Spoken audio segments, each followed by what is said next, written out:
ঘূর্ণিঝড় রিমালের সর্বশেষ খবর জানাতে কুয়াকাটায় এবং নোয়াখালী থেকে যথাক্রমে আমাদের সঙ্গে যুক্ত হচ্ছেন সহকর্মী মহিবুল্লাহ চৌধুরী এবং হাসনাত বাবুল। আমরা প্রথমেই চলে যাব মহিবুল্লাহর কাছে। মহিবুল্লাহ, ঘূর্ণিঝড়ের কি ধরনের প্রভাব পড়েছে আপনার শহরে এবং সেই সাথে আশ্রয় কেন্দ্রগুলোর চিত্র কেমন দেখছেন? আপনাকে ধন্যবাদ। ঘূর্ণিঝড় রিমেলের প্রভাব আমরা যদি বলতে হয় যে ইতিমধ্যেই কিন্তু ঘূর্ণিঝড় রিমেলের প্রভাব কিন্তু শুরু হয়েছে, কারণ এখন যে বাতাসের যে গতিবেগ সেটি কিন্তু আস্তে আস্তে কিন্তু বাড়ছে। বাতাসের গতিবেগের কারণে ইতিমধ্যেই সমুদ্র সৈকতের যে পাড় সেই পাড়ে কিন্তু দাঁড়ানো যাচ্ছে না, বাতাসের প্রচন্ড বেগ রয়েছে। এর পাশাপাশি কিন্তু এখন ভাটা থাকলেও সমুদ্রের যে বিশাল জলরাশি সেটি কিন্তু এসে বিশাল বিশাল ঢেউ এসে কিন্তু এখানে আশ্রয় করছে এবং সেটি কিন্তু অবলোকন করার জন্য অনেক মানুষ, উৎসুক জনতা এবং পর্যটকরাও কিন্তু এই সমুদ্রের পাড়ে এসে জমায়েত হচ্ছে এবং তাদেরকে নিরাপদ আশ্রয় দেওয়ার জন্য প্রশাসনের পক্ষ থেকে একাধিকবার মাইকিং করলেও তারা কিন্তু নিরাপদ আশ্রয় যাচ্ছে না। অনেকে তাদের যে সমুদ্রের পাড়ের যে সকল দোকানগুলো রয়েছে তারা কিন্তু তাদের যে সম্বলটুকু সেটি রক্ষার জন্য সর্বাত্মক চেষ্টা করছে। এখন বর্তমানে কিন্তু এই চিত্রটি বিরাজ করছে উপকূল জুড়ে।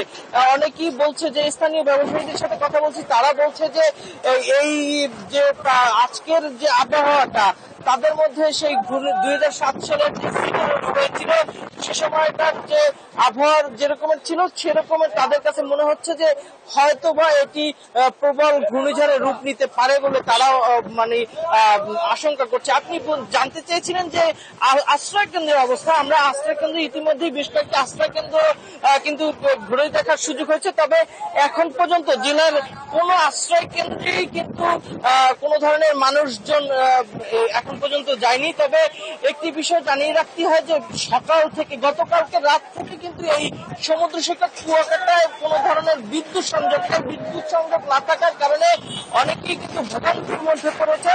এবং ভোগান্তি শুধু নয়, এখানে যে এটিএম বুথ রয়েছে ব্যাংকিং কার্যক্রমে, সেই এটিএম বুথে মাধ্যমে যারা টাকা উত্তোলন করতে গিয়েছিল তারাও কিন্তু অনেক ভোগান্তিতে পড়েছে বলে আমাদেরকে জানিয়েছে আগত পর্যটকরা। এখন বর্তমানে এই চিত্রটি সমুদ্র সৈকতে বিরাজ করছে। সকলে কিন্তু তাদের দোকানের যে মালামাল রয়েছে সেটি নিরাপদ স্থানে নেওয়ার জন্য তারা কিন্তু প্রাণপণ চেষ্টা করছে এবং রাতের বেলায় পানি বাড়ার একটি আশঙ্কা করছে তারা। তো এখন মহিবুল্লাহ, আপনাকে ধন্যবাদ। এবারে ঘূর্ণিঝড় রিমালের সর্বশেষ পরিস্থিতি জানতে নোয়াখালীর হাতিয়ার চরতলার ঘাট থেকে আমাদের সাথে যুক্ত হচ্ছেন সহকর্মী আব্দুল্লাহ হাসনাত বাবুল। তার সাথে কথা বলবো। বাবুল, ঘূর্ণিঝড়ের সর্বশেষ অবস্থা কেমন দেখছেন এবং সেই সাথে আশ্রয় কেন্দ্রগুলোতে মানুষ ভিড় করছে কিনা? যতটুকু জেনেছি আমরা কুয়াকাটা থেকে যে মানুষ এখনো আশ্রয় কেন্দ্রে যায়নি, প্রশাসন এবং ভলেন্টিয়াররা কি করছে আসলে?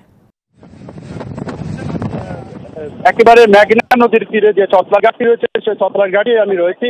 আপনি প্রথমে যে প্রশ্নটি করেছেন যে এখন আশ্রয় কেন্দ্রে মানুষ যাচ্ছেন কিনা, আসলে এই দিকেও আমরা সেই বেলা 12টা থেকে আমরা অবস্থান করছি। এখন পর্যন্ত আমরা অনেকগুলি আশ্রয় কেন্দ্র ঘুরে দেখেছি। ওয়ালটন ফ্রিজ কিনে অনেকের মতো আপনিও হয়ে যেতে পারেন মিলেনিয়াল। সেরা পণ্যের সেরা অফার। আশ্রয় কেন্দ্রে এখন পর্যন্ত লোকজন উঠছেন না, উঠতেছেন না এবং দুপুরের যে জোয়ারটি হয়েছে এই নদীতে, এই জোয়ারের পানি স্বাভাবিক প্রতিদিনের জোয়ারের চাইতে 5 থেকে 6 ফিট পানি বেড়ে গেছে এবং নিম্নাঞ্চলে অনেকগুলি প্লাবিত হয়েছে। মানুষ কিন্তু ভারী ঘরে পানি ঢোকার পরেও মানুষের যানমাল রেখে, গবাদি পশু রেখে মানুষ যাচ্ছে না। কোনো মতে গবাদি পশুগুলি বেড়িবাঁধের উপর রেখে তারা এখনো অপেক্ষা করছেন যে তারা আরো একটু দেখতেছেন কি বেশি কিছু হলে তারা হয়তো যাবেন। কিন্তু প্রশাসনের পক্ষ থেকে পর্যাপ্ত পরিমাণ স্বেচ্ছাসেবক নামিয়ে দেওয়া হয়েছে, মাইকিং করা হচ্ছে প্রশাসনের পক্ষ থেকে এবং ইউনিয়ন পর্যায় থেকে শুরু করে যত প্রশাসনিক কর্মকর্তা রয়েছেন সকলেই কিন্তু চেষ্টা করছেন মানুষকে নিরাপদ আশ্রয়ে সরিয়ে নেওয়ার জন্য। কিন্তু মানুষ একেবারেই সন্ধ্যা নাগাদ হয়তো যাবেন বলে তারা আশা করছেন। আমি আপনাকে একটু যদি ক্যামেরা দেখাই, যে আপনারা দেখতে পাচ্ছেন